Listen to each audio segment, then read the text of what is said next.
Esta enseñanza se llama lenguas extrañas.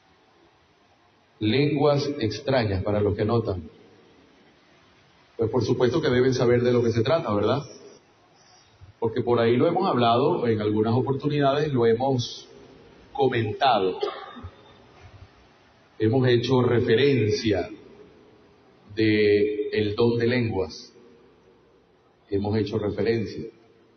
Pero no lo habíamos dado como enseñanza, como estudio bíblico, como lo vamos a dar hoy.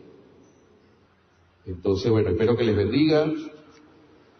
Espero que puedan asimilar lo que quizá no entiendan. Vayan al Espíritu Santo de Dios. Ustedes saben que nuestras reuniones son abiertas. El que quiera preguntar algo, el que quiera, ¿saben?, complementar una idea, aclarar algo, puede hacerlo. Recuerden que esta es una reunión familiar, ¿sí? Recuerden que aquí no estamos con liturgias y con esquemas. Esta es una reunión de la familia de Dios. Aquí todos somos iguales, todos somos hermanos. Así que vamos a entrar al tema, ¿sí? Lenguas extrañas. Marcos capítulo 16. Marcos capítulo 16. Versículos 17 y 18. Marcos 16, versículos 17 y 18. Dice el 17: y estas señales seguirán a los que creen. En mi nombre echarán fuera demonios, hablarán nuevas lenguas, o idiomas, o dialectos. Quiero aclararlo de una vez, ¿sí? Hablarán nuevos idiomas, nuevos dialectos. Vamos a colocar la palabra de una vez como es. Porque justamente cuando se dice lenguas, por allí es donde empezó el enredo, donde entró el error. Porque no es lo mismo unas lenguas a unos idiomas. ¿Ok? Entonces estas señales seguirán a los que creen en mí, echarán fuera demonios, hablarán nuevos idiomas o dialectos, tomarán en las manos serpientes, y si bebieren cosa mortífera no les hará daño, sobre los enfermos pondrán sus manos y sanarán. Ese es el versículo base. ¿Qué debo decir yo de este versículo? Lo primero que debo decir de estos versículos es que, y quiero aclarar de una vez mi posición de entrada, que por supuesto que yo creo en el poder de Dios para hacer estas cosas y más.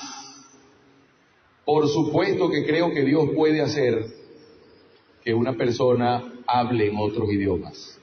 Y que pueda hacer todo esto, como está comprobado en la Biblia, que lo hicieron esos hombres, y como está comprobado que hasta el sol de hoy se puede seguir haciendo. Ponerle las manos a alguien, o mandar la palabra como la mandaba Jesucristo, enviar la palabra de sanidad, y a donde esté el enfermo ser sanado. Claro que sí, eso es poder de Dios. Yo creo en ese poder, me abrazo a ese poder, admiro ese poder, anhelo ese poder. Porque bueno, por ahí a veces yo he orado por enfermos y han sanado, pero a veces he orado por ellos y no sanan. Claro, eso está bajo la voluntad de Dios, ¿verdad? Pero entonces aclaro eso de entrada. Por supuesto que creo en el poder, por supuesto que creo que en la Biblia está claro lo que Dios hizo. Pero vamos a aclarar algunas cosas. Entonces, esa palabra lenguas, hablarán nuevas lenguas, en griego es la palabra glosa. Cada vez que usted vea lengua en el Nuevo Testamento, y si usted tiene un diccionario griego, una concordancia, y usted puede trasladar ese versículo, usted verá que la palabra lenguas es glosa, y eso significa idiomas o dialecto. Idiomas y dialecto o dialectos. La palabra glosa. ¿Ok? Glosa. Atención con eso. Ok, entonces, ¿dónde comienza aquí a desarrollarse?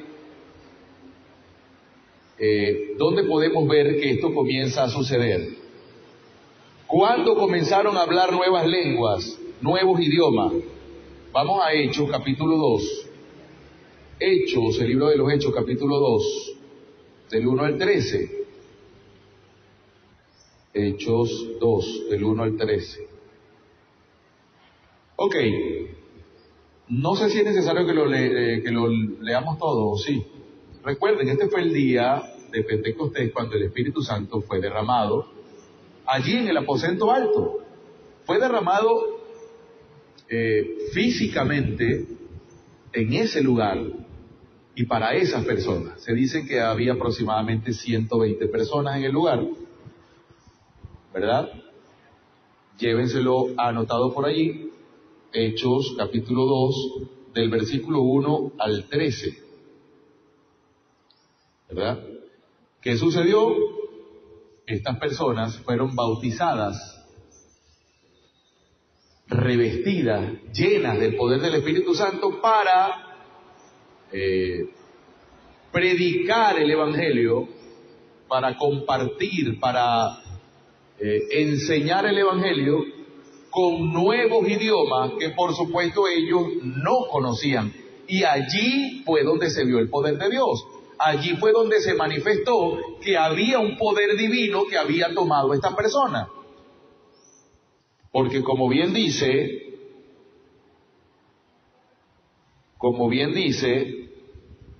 el versículo 7, las personas que se acercaron estaban totalmente asombrados. ¿Cómo puede ser?, exclamaban. Todas estas personas son de Galilea y aún así los oímos hablar en nuestra lengua materna, en nuestro idioma materno. Entonces allí vemos cómo estas personas, que todos los conocían, o que conocían que eran de allí, de esa región, que eran de esa tierra, que manejaban o conocían un solo idioma, me imagino que era hebreo o máximo arameo, que eran los dos idiomas que se manejaban allí. Entonces, una cantidad de personas de otros pueblos, de otros dialectos y otras lenguas empezaron a escucharlos y los entendían hablando el Evangelio de Dios, compartiendo, predicando el Evangelio de Dios en esos idiomas. En esos idiomas, insisto, en esos idiomas. Si ellos entendían lo que ellos estaban diciendo,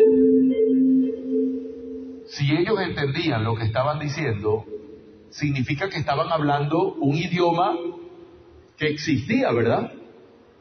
Existía ese idioma porque ahí habían personas que en su región hablaban ese idioma. O sea, esos idiomas existían.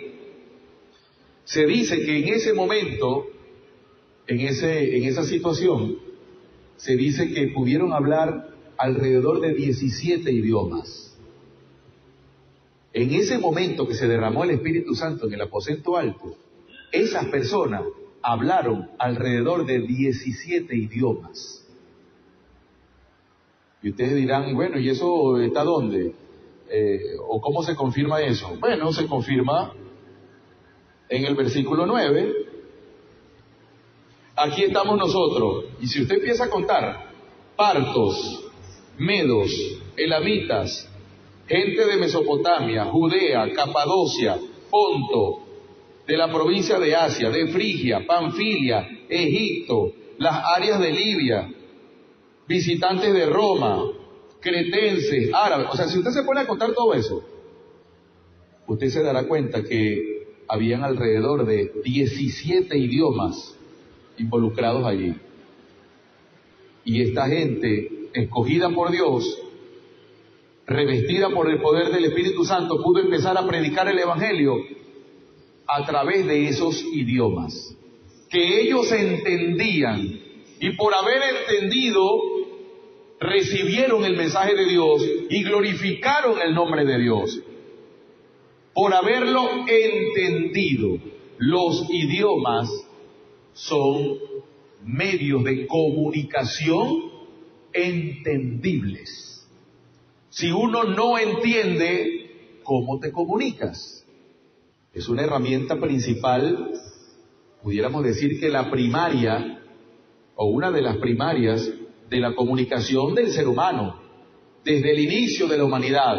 la comunicación, el idioma, que por supuesto ha ido evolucionando y que se fue estableciendo en distintas partes geográficas del mundo, pues cada quien con su lengua, pues con su, ¿sabe?, con su dialecto, pero idiomas entendibles, comunicación, que no tiene nada que ver, para ya irlo diciendo, no tiene nada que ver con estas lenguas extrañas, y por eso se llama así esta enseñanza, no tiene nada que ver con estas lenguas extrañas que uno escucha en algunas religiones, por cierto, no solo cristianas,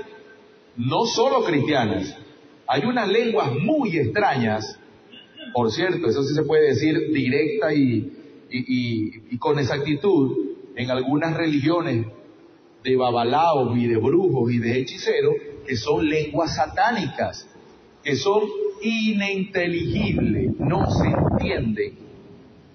No con esto yo quiero decir, porque tampoco quiero ser tan duro, no con esto quiero decir que las lenguas que se escuchan en algunas congregaciones cristianas son satánicas.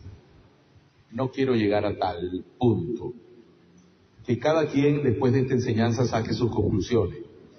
Lo que sí puedo decir, y ustedes lo saben, los que la han oído, es que no se entienden, por un lado, no pertenecen a ningún idioma que exista sobre la tierra, por un lado, y por otro, aquel elemento de que solo usan 5 o 6 palabras de esas extrañas, 5 o 6 palabras, y las repiten, y las repiten, y las repiten, y sorprendentemente, cuando ellos dicen lo que ese mensaje, según ellos, quiere decir, hermano, te pueden dar un libro completo, y uno dice, pero bueno, repitieron 5 palabras durante tantos minutos, y esas 5 palabras significó todo eso. Entonces es un mensaje extraño, son lenguas extrañas. Yo sé que existe esta parte de que la misma palabra dice que hay lenguas angelicales, y de ahí se han agarrado el que se pone a estudiar un poquito y no quiere romper el molde, y no quiere romper su status quo, y no quiere incomodar a los demás o incomodarse él, sobre todo si tiene una posición privilegiada en una congregación, o sobre todo si quizá le falta carácter, si quizá es medio débil de carácter, y se pone a estudiar un poco. Entonces, como se da cuenta que esas lenguas no existen, entonces acomoda eso en eso de las lenguas celestiales o lenguas angelicales. Ahí las acomodan para entonces tener paz, para no romper el grupo, para no ir en contra de la corriente. Bueno, entonces este Ramazanda y este y este tipo de lengua, no, bueno, claro, por supuesto, cualquiera que tenga solo 2 deditos de frente se va a dar cuenta que no es un lenguaje que existe en ninguna sociedad del mundo, entonces lo ubican ahí para no ahondar más, repito, para no levantar polvo. Pero entonces cuando tú entiendes que Dios es un Dios de orden, cuando tú te le metes y te das cuenta que el mismo Pablo dice, hágase todo decentemente y con orden, cuando Pablo pone orden en esas congregaciones donde había todo ese tipo de expresiones que lo que hacían era desordenar todo, entonces tú te das cuenta de que para esto la cosa no es como por ahí, aquí está pasando algo. Pero insisto, son algunos los que se atreven, otros no se atreven. Otros dicen, no, yo me quedo mejor callado, yo me quedo mejor quietico. Yo tengo entendido que por lo menos se apegan la mayoría de las congregaciones o denominaciones que tienen esto como por, ¿sabes?, como por cotidianidad en su seno.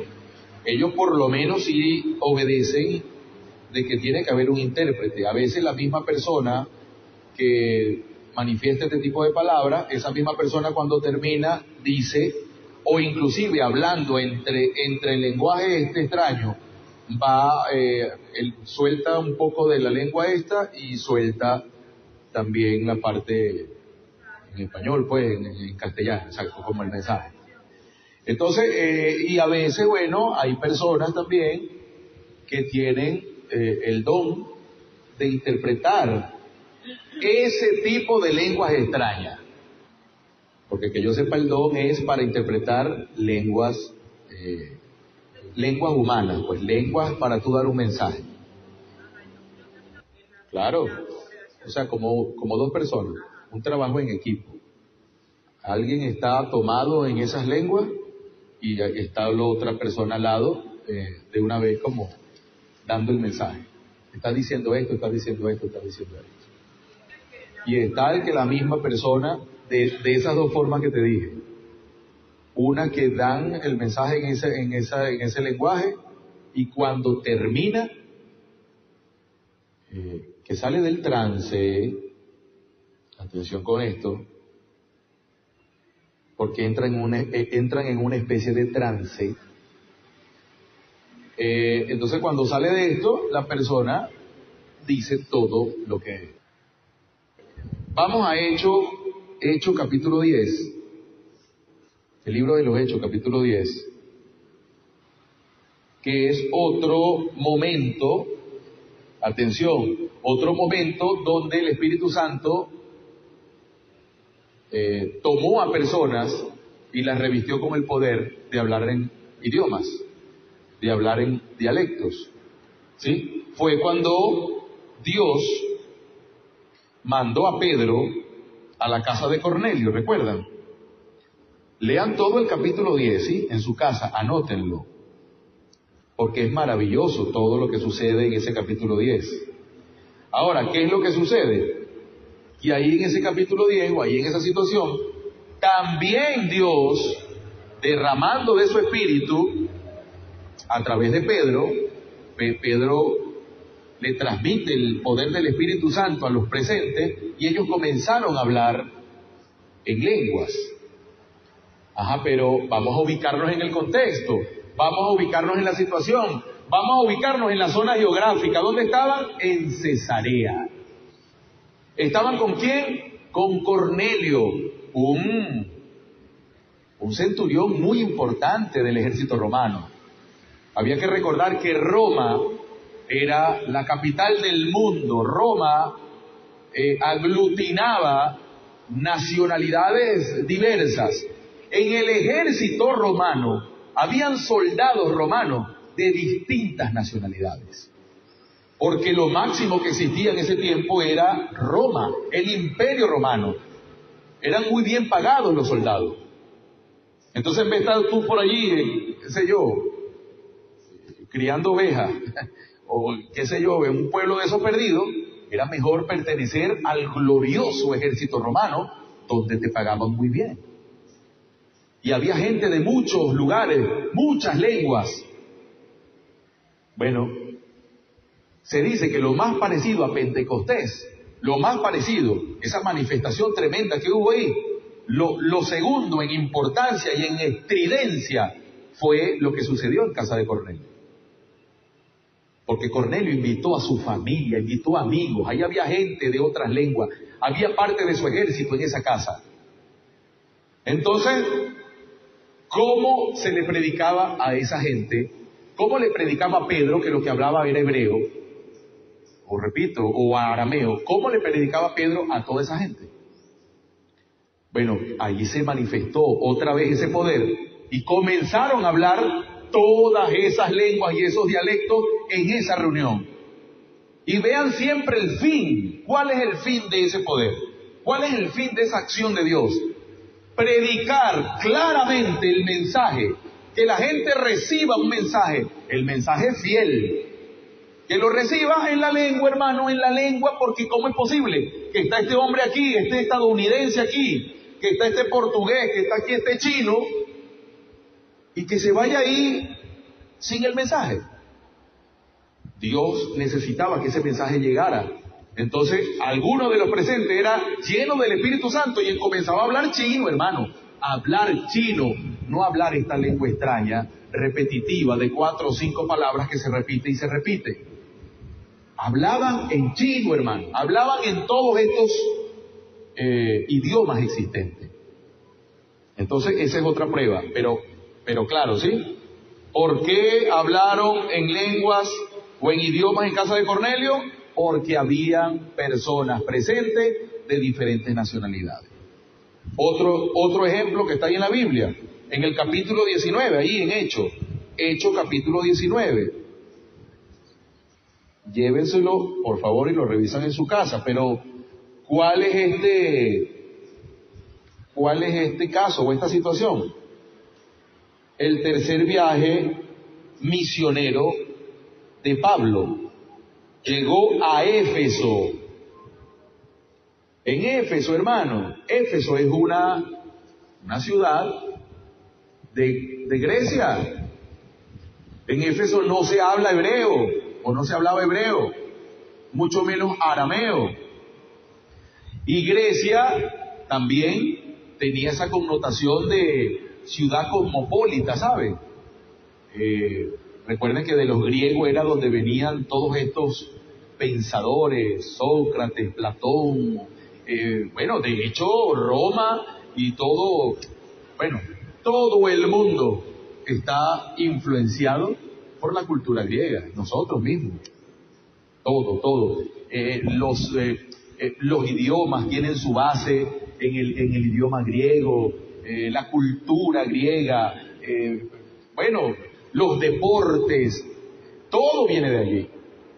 Entonces, allí también vemos cómo cuando Pablo comienza a ministrar, el Espíritu Santo también, en ese caso, en ese lugar, rodeado de muchas personas de diferentes nacionalidades, el Espíritu tomó a varios y comenzaron a hablar en nuevos idiomas. Aclaro eso, ¿sí? Cuando habían personas extranjeras, porque ya van a ver cómo cuando Dios usaba a alguien para derramar el Espíritu Santo en el lugar, pero todos hablaban el mismo idioma, ahí no hay ninguna manifestación de lenguas, ahí no hay ninguna manifestación de nuevos idiomas. ¿Por qué creen ustedes? Y si ha llegado inclusive a decir, ustedes deben saber, hay algunas denominaciones o religiones que dicen que el que no es bautizado en lengua, que el que no habla en lengua, no ha nacido de nuevo. Es más, hay uno que va más allá, no es salvo. Usted no es salvo, hermano. Para que usted sea salvo, para que usted pertenezca al cuerpo de Cristo, a la iglesia gloriosa de Cristo, usted tiene que hablar en lengua primero. Por cierto, esas lenguas extrañas, ojalá entendieran y caerían de rodillas si uno de sus miembros de repente fuera tomado por el Espíritu Santo y que le diera el verdadero poder de hablar un nuevo idioma delante de ellos. Mire, caerían de rodillas. Bueno, caeríamos. Yo mismo creo que al ver eso, de que uno de ustedes, que yo lo conozco, que yo sé que hablan es el castellano y machucado, y que de repente que estemos al frente, hermano, de un extranjero y que Pukiti tome el Espíritu Santo a Samuel, a mi hermana Ana, a Ramón, y que comience a hablar. Mire, hermano, eso tiene que ser una cosa impresionante. Diga, no hay necesidad. Exacto. No hay necesidad. O sea, ¿para qué yo le voy a dar a usted un mensaje en lengua? Si se lo puedo dar en castellano. Usted habla castellano igual que yo. Es que me estás apurando para el final. Es que eso yo lo voy a decir al final, Ramón. Eso yo lo voy a decir al final. Pero bueno, te lo puedo como medio adelantar, Ramón. Ahí hay dos cosas, papá. Ahí hay algo que se llama emocionalismo. Y hay algo también psicológico que se llama ser parte del grupo. O sea, compenetrarme con el grupo. Identificarme con el grupo. Hago lo que veo hacer. Así como los niños, como todos nosotros, aprendimos a hablar, de oír y ver, así como uno se desarrolla todas las habilidades, la del idioma también. Hermano, si tú llegas a una congregación y tú comienzas a ver ese tipo de manifestación, y encima de eso, que es muy valorada, ¿saben? Que las personas que hacen eso, oye, están como en un estatus distinto, ¿sabes? Están en un nivel distinto. Este habla en lengua y los otros no hablan. El que habla en lengua, adelante. El escenario es suyo. El que no habla, bueno, allá en el rincón, hermano. Usted nada más observe, qué sé yo. Entonces, inevitablemente el ser humano tiene eso, porque el ser humano tiene algo que se llama ego, todo ser humano tiene eso. El Espíritu Santo nos va doblegando eso, pero el que no, bueno, no, pues entonces, oye, yo quiero ser como él, yo también quiero que me pase para adelante, yo quiero que también me vean, yo quiero también ser admirado, yo también quiero allí mis 15 minutos de fama, ¿sabes? Entonces, eso se va, pero todo es por la ignorancia, hermano, porque si se predicara este tipo de cosas, pues no, al contrario, más bien pensáramos, no, yo no quiero hacer eso, yo no quiero imitar eso, no quiero hacerlo. Ahora, atención que les voy a hablar de dos términos gramaticales. Atención con esto. La xenoglosia y la glosolalia. Anótenlo. Xenoglosia se escribe con X, la xenoglosia comienza con X, xenoglosia, y la otra es la glosolalia, así como suena, G-L-O-S, glosolalia, para que ustedes vean que todo esto es perfectamente demostrable, se puede demostrar perfecto. Esto no es un misterio. Ok, ¿qué es entonces la xenoglosia?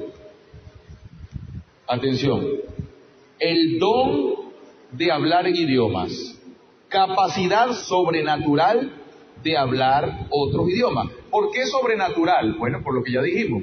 Si uno conoce que una persona no habla otro idioma y de repente comienza a hablarlo así, no estoy diciendo que se fue por allá un tiempito y después regresó y está hablando otro idioma, no. La manifestación aquí en una reunión, ¡pum! Eso es algo sobrenatural. Bueno, eso es xenoglosia.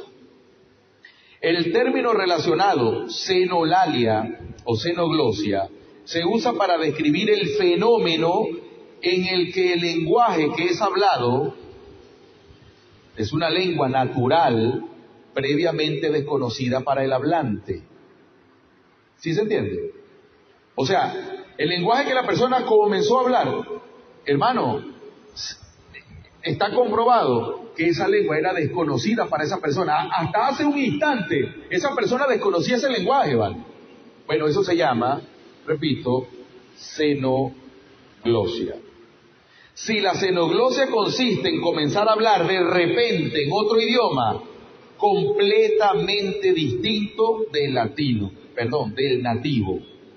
La xenoglosia consiste en comenzar a hablar de repente en otro idioma completamente distinto del nativo o del que conocía. ¿Sí? ¿Y para qué entonces eso? Ya lo expliqué. Para transmitir el Evangelio a esas personas que no tienen el mismo idioma de uno. Para eso Dios hizo eso. Para eso Dios hizo eso. Ahora, quiero compartir algo con ustedes. Los elementos que intervienen en los idiomas de todo el mundo. Atención con esto que es bien importante, ¿sí? Los elementos que intervienen en los idiomas de todo el mundo. ¿Cuáles son los componentes del lenguaje? Se lo voy a leer rápido, porque es importante que ustedes entiendan esto, ¿sí? ¿Cuáles son los componentes del lenguaje? Primero, fonología. O sea, para que un lenguaje sea lenguaje, para que un lenguaje sea entendible y sea verdaderamente un medio de comunicación, tiene que tener estos 4 elementos. Son 4. Fonología es el primero de los componentes del lenguaje e involucra las reglas de estructuras y secuencia de los sonidos de nuestro idioma. El desarrollo fonológico ocurre en periodos que van desde el nacimiento hasta el primer año de vida, que es cuando el niño empieza a balbucear o a hacer sonidos semejantes al idioma. A partir del primero y hasta los 2 años de edad, el niño comienza a pronunciar algunas palabras, un desarrollo que se extiende hasta aproximadamente los 6 años de edad. Es el primer elemento para un idioma. Segundo elemento, la semántica. La semántica no es otra cosa que el vocabulario y los conceptos que éste representa por medio de las palabras. Al igual que el desarrollo fonológico, el desarrollo semántico ocurre en etapas. A partir del primer año de vida, los niños comienzan a comprender que el lenguaje es un medio de comunicación. A partir del segundo año de vida, el vocabulario del bebé comienza a crecer exponencialmente. A partir de los 3 a 5 años de edad, los niños utilizan vocabulario, pero muchas veces de manera incorrecta. Por ejemplo, un niño dirá pato en lugar de decir zapato. Del 6º año en adelante, la mayoría de niños puede comprender el significado de las palabras y saben las definiciones de múltiples vocabularios, incluso pueden establecer las diferencias de aquellos que suenan parecidos, como ojo y rojo. ¿Sí? Tercer elemento, la gramática. Atención, la gramática. Este es el tercer componente de todo idioma e involucra 2 partes. La primera, la sintaxis, que son las reglas por medio de las cuales se forman las oraciones.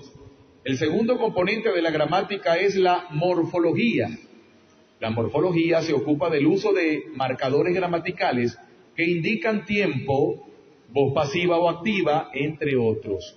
A partir de los 2 años de edad, la mayoría de niños puede formar oraciones simples. A partir de los 6 son capaces de utilizar estructuras gramaticales complejas. Y por último, la pragmática, el elemento pragmático. Este es el cuarto y último componente de cualquier idioma. Por pragmático o pragmática entendemos las reglas para el uso apropiado y efectivo de la comunicación. La pragmática involucra 3 habilidades. Primero, utilizar correctamente el lenguaje para saludar o solicitar algo. Segundo, alternar el uso del lenguaje de manera que le hablemos diferente a cada persona dependiendo quién es él o ella.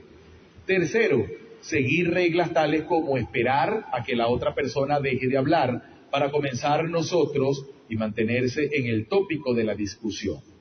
A partir de las edades de 1 o 2 años, los niños pueden involucrarse en conversaciones en donde toman turnos para hablar.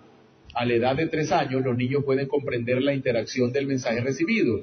Por ejemplo, una madre puede preguntar, ¿quieres leche? Y el niño entiende que ahora puede hablar para contestar a la pregunta. A la edad de 6 años y más adelante, el niño es capaz de sostener conversaciones más complejas, como por ejemplo hablar por teléfono. ¿Por qué les traje todo esto? Vean los elementos que se necesita o que contiene cualquier lenguaje del mundo.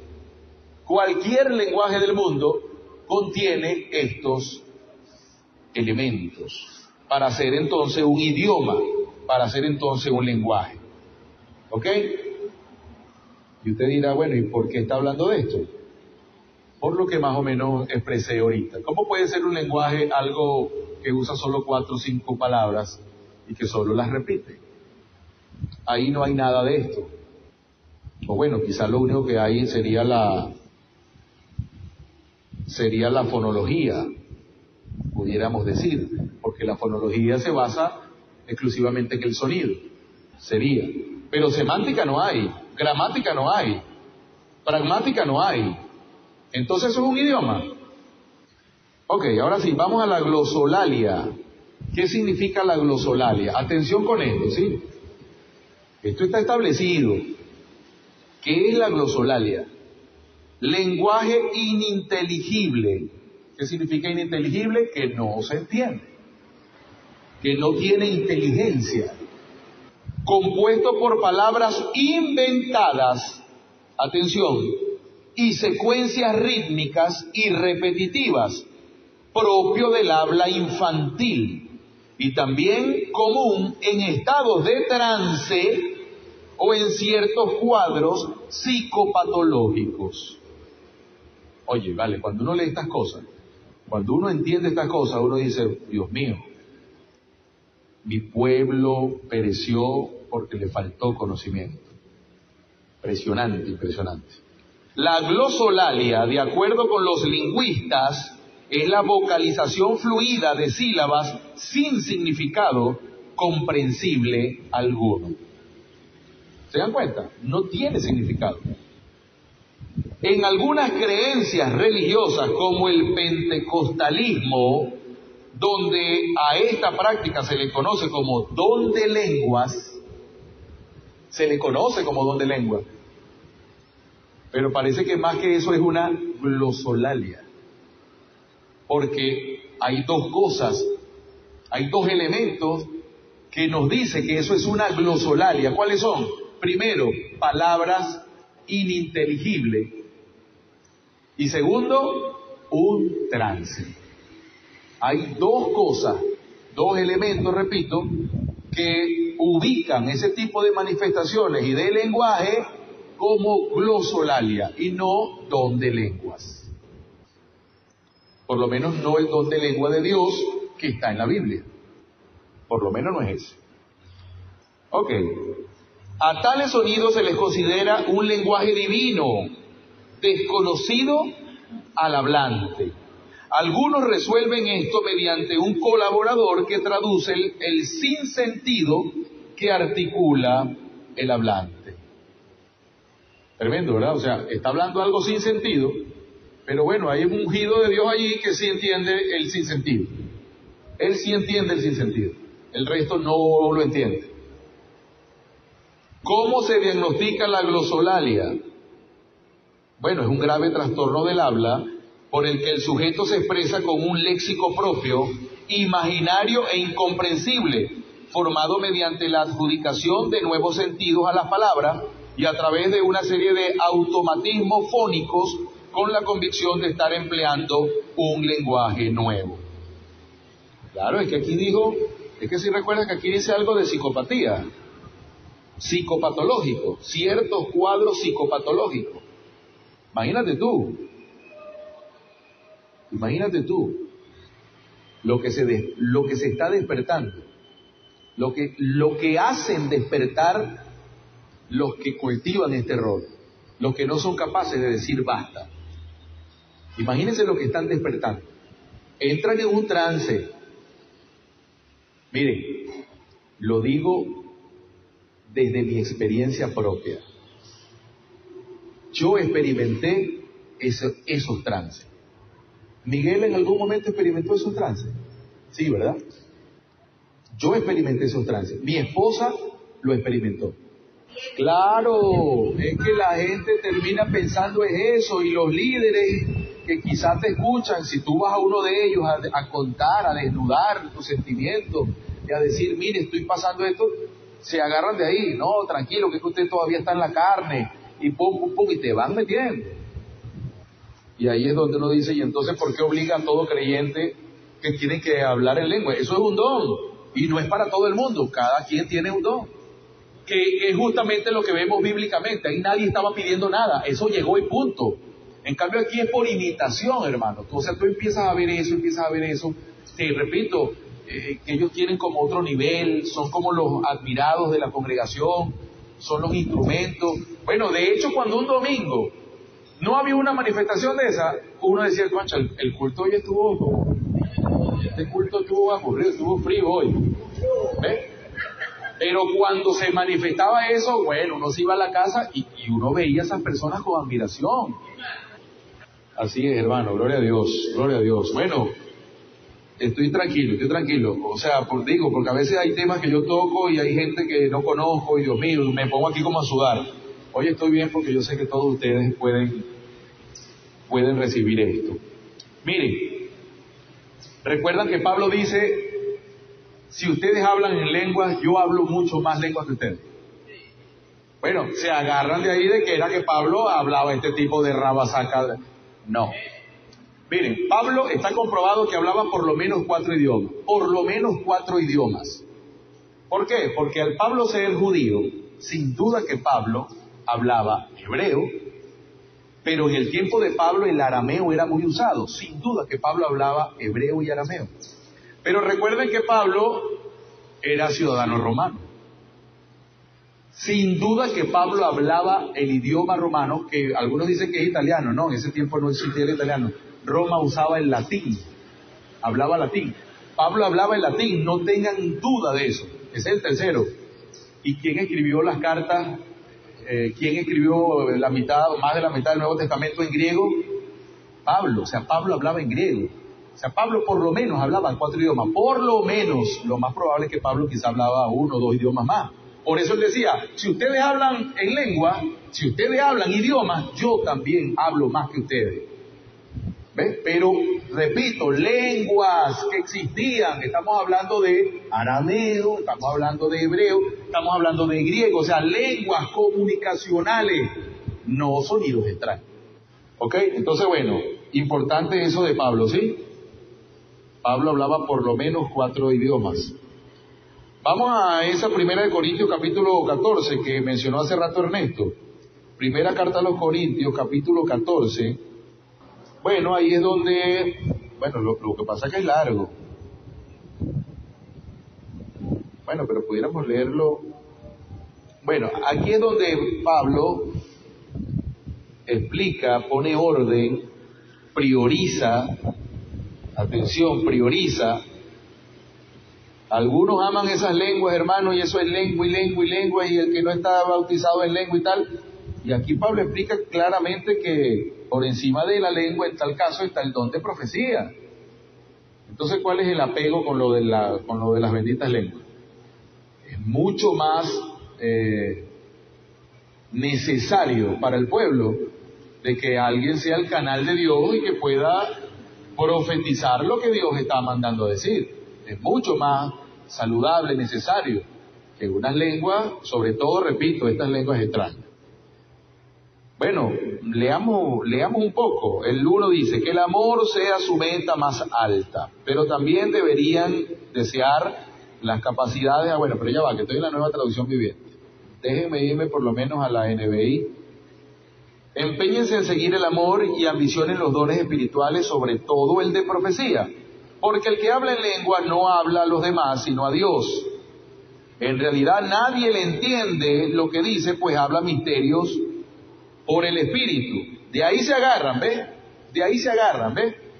No, es que, mira, pero es que no se entendían. Es que son misterios. No, vale. No le busquen 5 patas al gato a este versículo. ¿Por qué está diciendo Pablo que es inentendible y que es misterioso? Porque no había nadie allí que pudiera traducir esa lengua, ese idioma. No había nadie que tradujera ese idioma. Entonces, ¿para qué te vas a poner tú a hablar en un idioma nuevo si aquí no hay nadie que necesite ese idioma? ¿Para qué vas a hablar eso? Y ahí empezó el desorden. Que recuerden que el desorden más claro en la Biblia es justamente en Corinto. ¿Y por qué creen ustedes que en Corinto fue todo esto? Recuerden que Corinto era un puerto, ¿sí? Un puerto. Y donde hay un puerto, bueno, hay afluencia, ¿sabes? De muchos viajeros, de muchos visitantes, de muchas, ¿saben? Naciones, lenguas. Bueno, aparte de eso que en Corinto también había una cantidad de mezcolanzas, de religiones, Así que, bueno, el que habla en lengua se edifica a sí mismo, en cambio el que profetiza edifica a la iglesia. Ahí ya está poniendo unos parámetros. ¿Qué es más importante? ¿Qué debemos anhelar? ¿Ve? Yo quisiera que todos ustedes hablaran en lengua, pero mucho más que profetizaran. El que profetiza aventaja al que habla en lenguas, a menos que éste también interprete para que la iglesia reciba edificación. Hermanos, si ahora fuera a visitarlos y les hablara en lenguas, ¿de qué les servirá? A menos que le presentara alguna revelación, conocimiento, profecía o enseñanza. Ahí habla de los instrumentos, que si un instrumento toca, tales como la flauta o el arpa, ¿cómo se reconocerá lo que tocan si no dan distintamente sus sonidos? Si la trompeta no da un toque claro, ¿quién se va a preparar para la batalla? Así sucede con ustedes, a menos que su lengua pronuncie palabras comprensibles. Ahí está, ¿ves? Palabras comprensibles. ¿Cómo se sabrá lo que dicen? Será entonces como si hablaran al aire. ¿Quién sabe cuántos idiomas? Ahí está la palabra idioma, ¿ves? Ahí está la palabra idioma, que es la misma palabra que está arriba cuando dicen lengua. Lo que pasa es que estos traductores también, estos traductores de las Biblias, ¿vale? qué cosa con estos hombres. No entiendo por qué hicieron esas cosas, ¿vale? ¿Por qué no tradujeron firmemente, claramente? Pero bueno. Entonces, ¿quién sabe cuántos idiomas hay en el mundo? Y ninguno carece de sentido, ¿se dan cuenta? Todos tienen sentido. Lo que yo les acabo de explicar, esos 4 elementos que tiene todo idioma, para que tengan sentido. Pero si no capto el sentido de lo que alguien dice, seré como un extranjero para él, para el que me habla, y él lo será para mí. O sea, no nos vamos a entender. No nos vamos a entender. Y bueno, por ahí continúa. Léanlo de todas maneras en casa, pero prácticamente lo que dice allí es eso, es Pablo poniendo orden, Pablo aclarando qué es lo verdaderamente importante. Eso es lo que dice el capítulo 14 de Corintios. Ahora, vamos a unos ejemplos de cuando el Espíritu se derramaba o era comunicado por alguno de los apóstoles y no había ninguna manifestación de lengua. Y vamos a ver el contexto y la situación geográfica, ¿sí?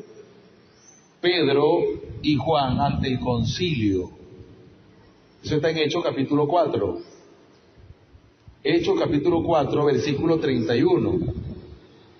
¿Estaban a dónde? Ante el concilio. ¿El concilio estaba a dónde? En Jerusalén. Todos hablaban hebreo. Después de haber orado, tembló el lugar en que estaban reunidos. Todos fueron llenos del Espíritu Santo y proclamaban la palabra de Dios sin temor alguno. Ahí no dice que hablaron nuevas lenguas. Entonces, ¿por qué hay una doctrina por allí que dice que cuando uno es lleno del Espíritu Santo tiene que hablar en lengua? Eso es la confirmación de que usted fue lleno del Espíritu Santo. ¿Habló en lengua?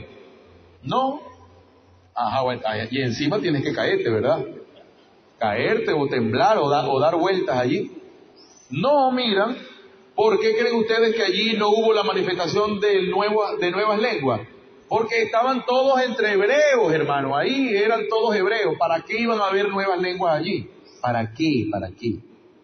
En cambio en Corinto sí, y mucho más con ese dato tremendo que nos acaba de dar Miguel. 50,000 miembros. No tengan ni la menor duda que de esos 50,000, un grandísimo porcentaje eran extranjeros. Entonces ahí sí habían manifestaciones de nuevos idiomas, allí en plena reunión, en pleno servicio. Bukiti, Dios agarraba ahí a alguien y rum, porque había extranjeros presentes. Pero vean que aquí no. Otro ejemplo. Hechos capítulo 8. Hechos capítulo 8 a partir del versículo 4.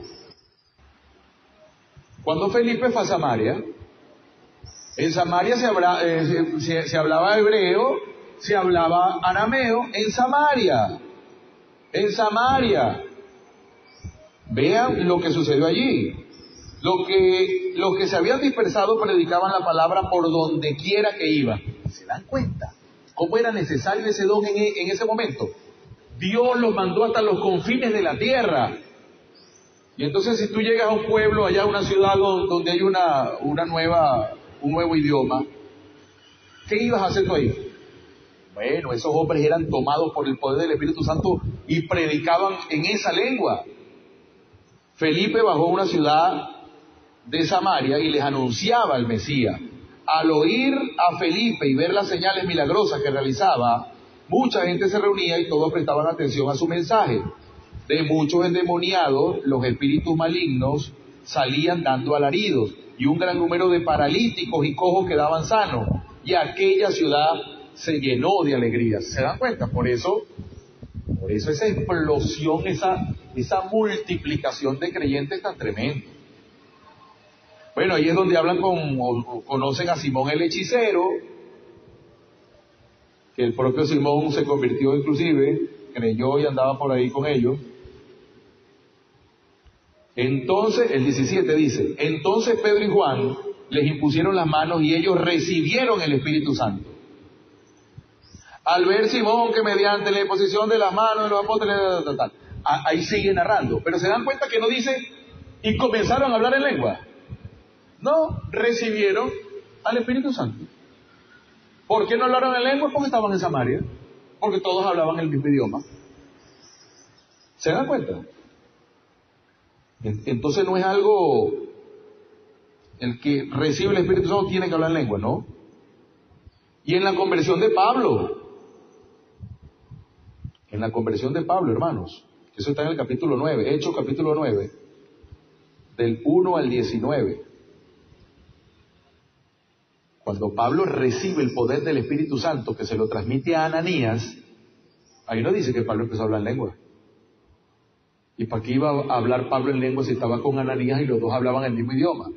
Fue lleno del Espíritu Santo, cayeron las escamas de sus ojos, hubo una conversión tremenda, salió de allí revestido con poder, fue a predicar el Evangelio con señales, con prodigios, con una revelación tremenda del Evangelio de Cristo, del diseño nuevo, de la nueva dispensación, pero no estaba hablando en lengua, no cayó en el suelo como dice Miguel ahí. Y entonces, ¿se dan cuenta? No es necesario. Entonces, no tiene nada que ver ser bautizado por el Espíritu Santo con la manifestación de lengua. Nada que ver. No tengan ni la menor duda, hermano, de que ustedes han sido bautizados por el Espíritu Santo. No tengan ni la menor duda. Miren, uno dice esto, repito, en una de esas congregaciones, uno es un hereje. Pero por favor, si eso es 2 más 2, si usted es bautizado por el Espíritu Santo, usted tiene que hablar en lengua. Y no, eso no es así. Primera carta a los Corintios, versículo 12. Miguel creo que habló hace rato de eso, hizo acotación de eso. Ahí están todos los dones del Espíritu Santo. Primera carta a los Corintios, capítulo 12. A partir del versículo 1. Los dones espirituales. En cuanto a los dones espirituales, hermanos, quiero que entiendan bien este asunto. Ustedes saben que cuando eran paganos, se dejaban arrastrar hacia los ídolos mudos. Por eso les advierto que nadie que esté hablando por el Espíritu de Dios puede maldecir a Jesús, ni nadie puede decir Jesús es el Señor, sino por el Espíritu Santo. ¿Se dan cuenta? Ahí está la manifestación del Espíritu Santo. Cuando tu vida da un vuelco, cuando ya tú comienzas a seguir a Dios, cuando ya te hace falta Dios para respirar, cuando ya no puedes hacer lo mismo que hacías antes, tú estás lleno del Espíritu Santo, hermano. Eres templo y morada del Espíritu Santo. No necesariamente tienes que estar hablando en lengua para corroborar eso. Ahora bien, hay diversos dones, ahí está, ¿ves? Hay diversos dones, pero un mismo Espíritu.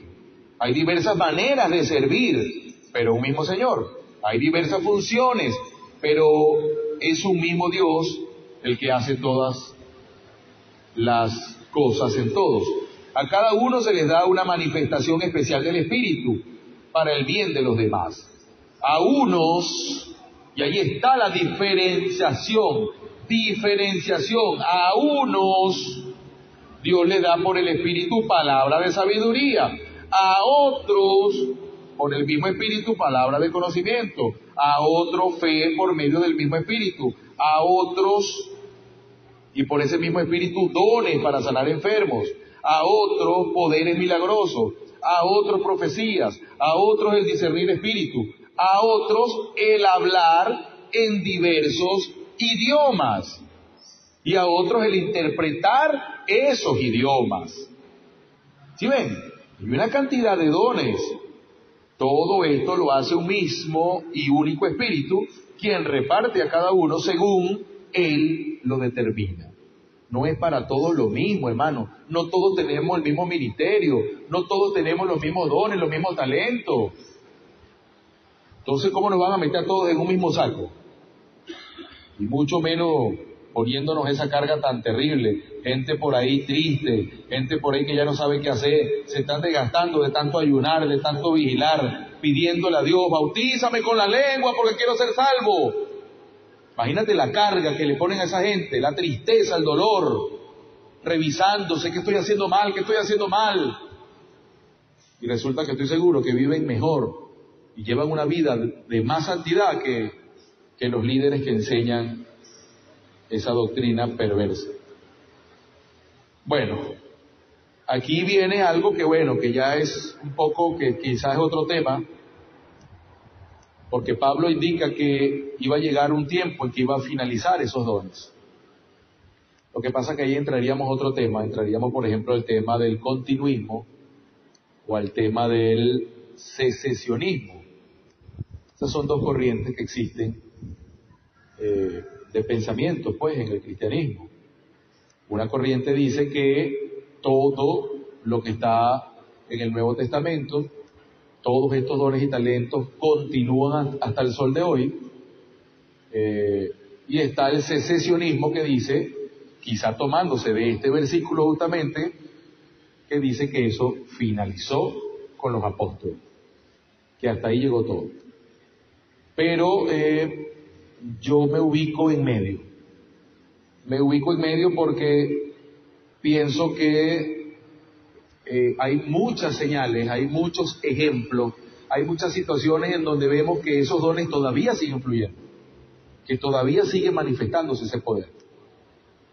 Pero también pienso que han cesado algunas cosas. Lo que pasa que, repito, sería otro tema. En algún momento pudiéramos hablar de eso, porque si no me voy a desviar y bueno, vamos a hacer la cosa muy larga. Pero, repito, eso está en primera carta a los Corintios, capítulo 13, versículo 8. Primera a los Corintios 13, versículo 8. Pablo indica allí el final para estos dones. El amor jamás se extingue, mientras que el don de profecía cesará. El de lenguas será silenciado y el de conocimiento desaparecerá. Tremendo, tremendo. Aunque si nos apegamos al tema, ese de lenguas, ese de nuevos idiomas, bueno, yo no tengo por allí, no sé si ustedes, no sé si Miguel, yo no tengo ninguna referencia, así como de nuestros tiempos, que haya sucedido una señal de esta. Yo no la tengo, no la he visto, de que comprobadamente, ¿sabe? De algún testimonio comprobado que alguien que no sabía un idioma y que lo hablara para un momento específico que Dios lo necesitara. Yo no tengo ningún conocimiento de eso en nuestros tiempos. Entonces justamente cuando uno se pone a indagar en esto, es donde uno dice, epa, ¿no será que ya llegó ese tiempo y ya este don de hablar en otros idiomas cesó? ¿Ves? Pero bueno, repito, ese es otro tema. Después pudiéramos hablar de esto.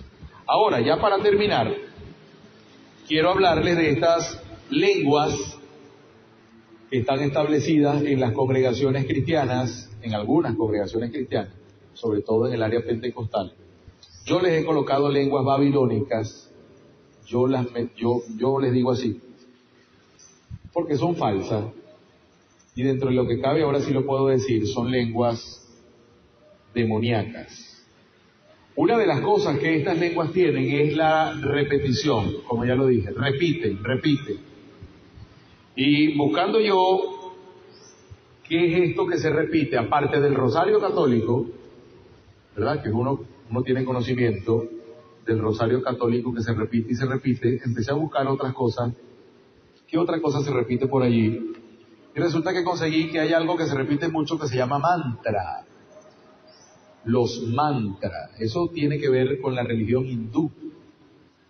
Entonces, ¿qué es un mantra? Atención, un mantra tiene como finalidad entrar en un estado de atención plena, lo está diciendo suave allí, un estado de atención plena. Es como una especie de introducirte tú a un estado de concentración.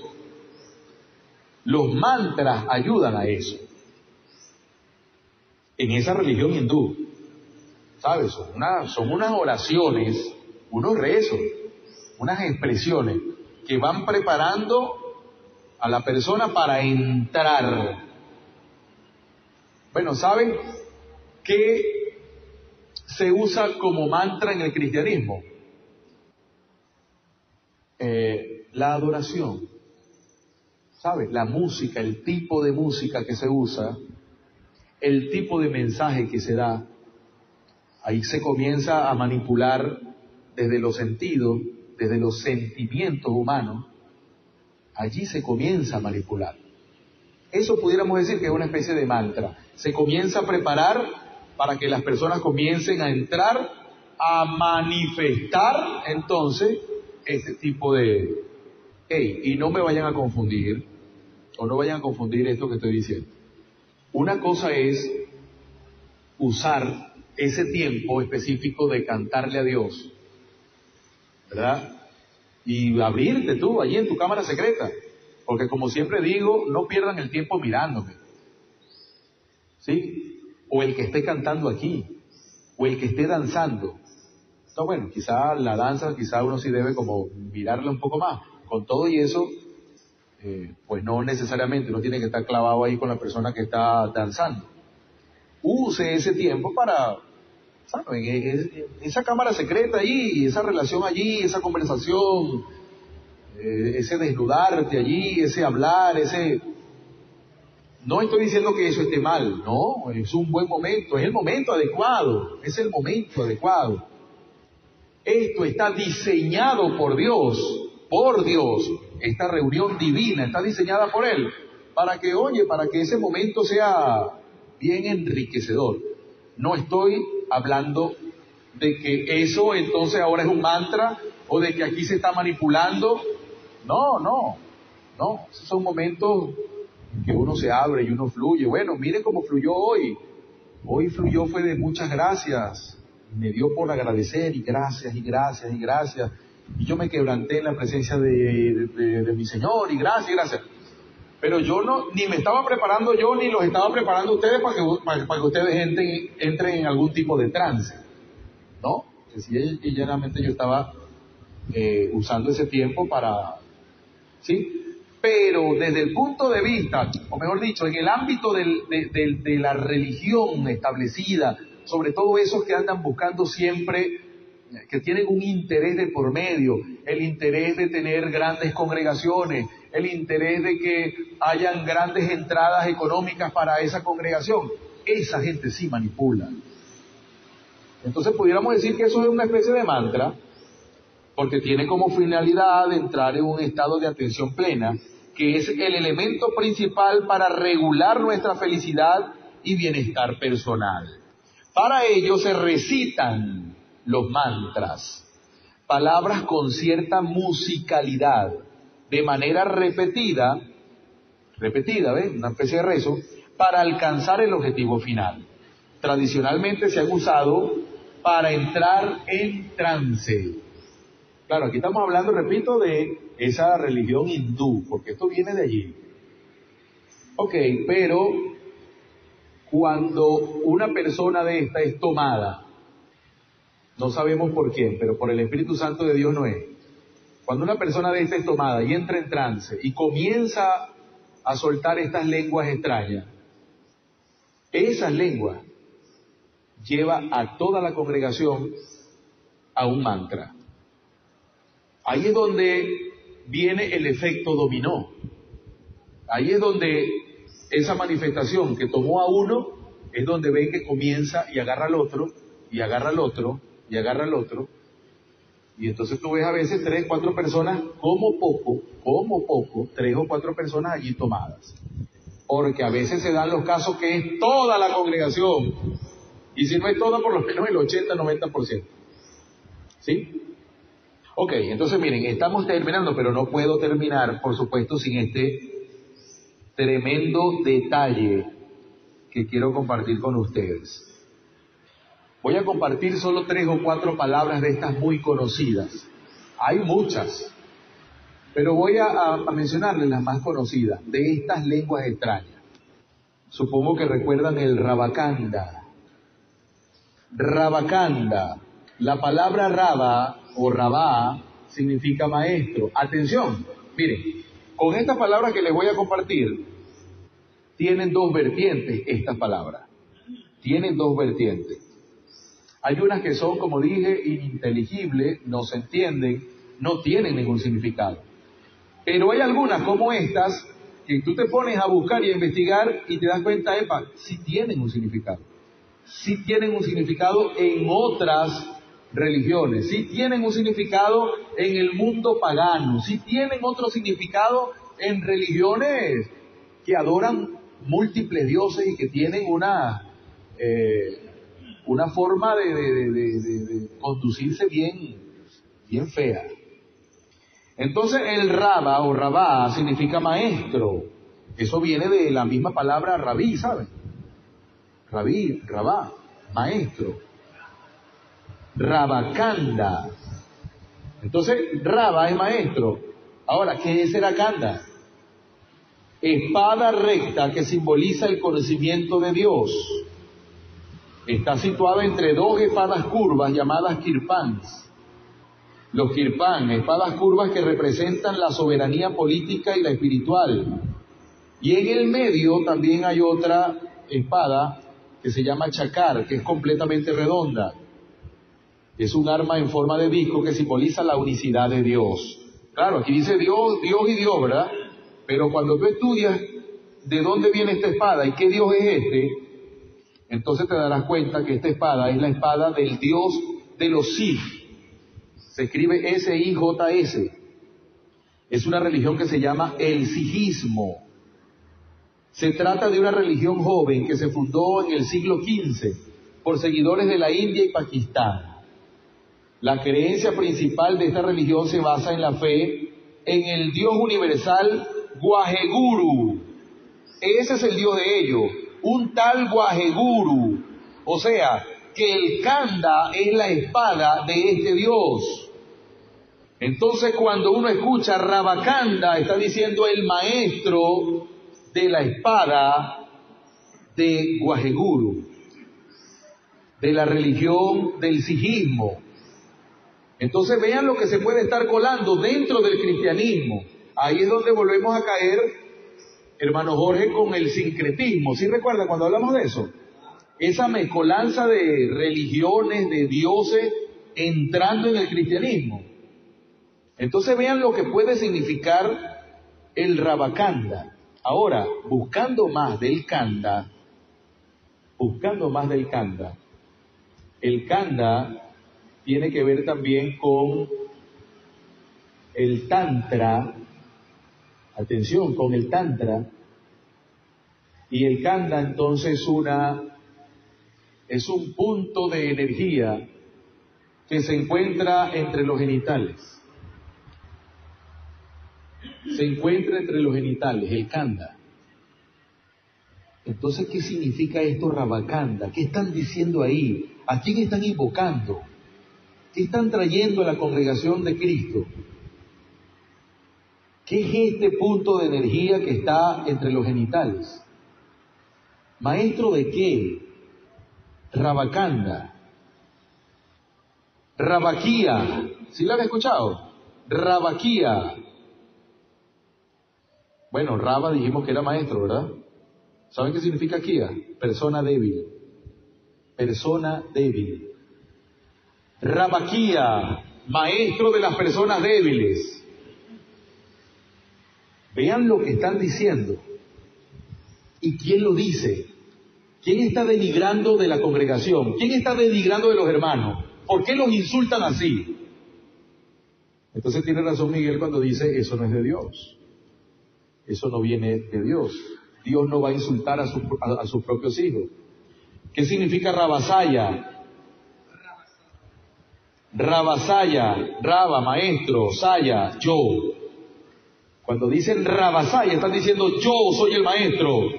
Yo soy el maestro.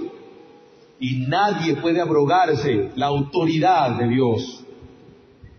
Ningún hijo de Dios se va a poner como maestro. ¿Quién está hablando ahí? Rabasoka. ¿Saben qué significa soca? Impresionante. Soca significa soquetes, lentos, tardos, los que tienen dificultad para entender las cosas fáciles. Rabasoka, el maestro de los soquetes, el maestro de los idiotas. Rabasoka. Miren cómo los están insultando en la congregación. Aquí les habla el maestro, aquí está el maestro de los ojetes, aquí está su maestro. ¿Se han escuchado cuando dicen?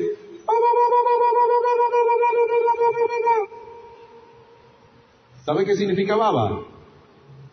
Baba, diosa sumeria, que porta en su efigie cuernos. Una diosa sumeria. Los sumerios es una civilización muy antigua, mucho tiempo antes de Cristo. La diosa Baba. Imagínense lo que están invocando allí. Todo lo que se está manifestando allí. ¿Han escuchado el Baba Yaga? Baba Yaga es otra de esas expresiones. Bueno, esto es una entidad eslava, ¿sabe? De los eslavos. Y estudiando, buscando.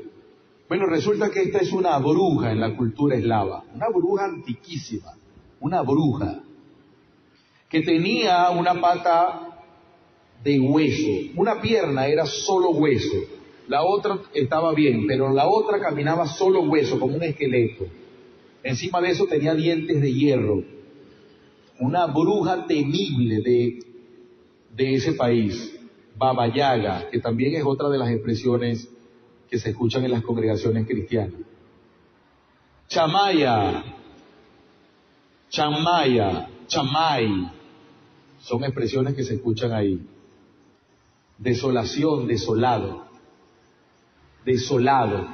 ¿Sí recuerdan cuando Jesucristo dijo que lloraba por Jerusalén porque ya Dios se había ido de ahí? Dios se había mudado, eso estaba desolado, ya ahí no había nada. Estaba el templo, estaban los servicios, estaban los sacrificios, pero Dios ya no estaba. Bueno, Shamaya es desolación, desolado. Si usted une todas esas palabras, eso es lo que ellos mencionan. Claro, hay otras, yo quise traer solo estas, hay otras, pero eso es lo que ellos mencionan. ¿Se dan cuenta? Lo que está pasando allí. Y por último, recordarles que Jesucristo, nuestro Señor Jesucristo, nunca habló en lenguas. ¿Sí recuerdan, verdad? Nunca. Pedro, Juan, Felipe, nunca hablaron en lenguas. Nunca hablaron en lenguas. Bueno, digo las lenguas estas extrañas. Hasta aquí la enseñanza, ¿sí? Espero les haya bendecido. Le doy gracias a Dios que la pude dar distendido, tranquilo, sin mucha presión, viendo por ahí a alguien que no conozco y no sé qué le iba a causar esta enseñanza. Espero que les haya bendecido en verdad y que entiendan entonces de dónde Dios nos está sacando, ¿sí? O bueno, de dónde nos sacó hace tiempo ya. ¿Ok? Oramos. Padre, en el nombre poderoso de Jesús, queremos darte gracias, Rey. Primeramente por esta palabra, esta enseñanza, gracias por este estudio bíblico. Has traído nueva luz a nuestra vida, a nuestro camino. Gracias porque nos permites ser verdaderamente libres, Señor. Entender de dónde nos sacaste.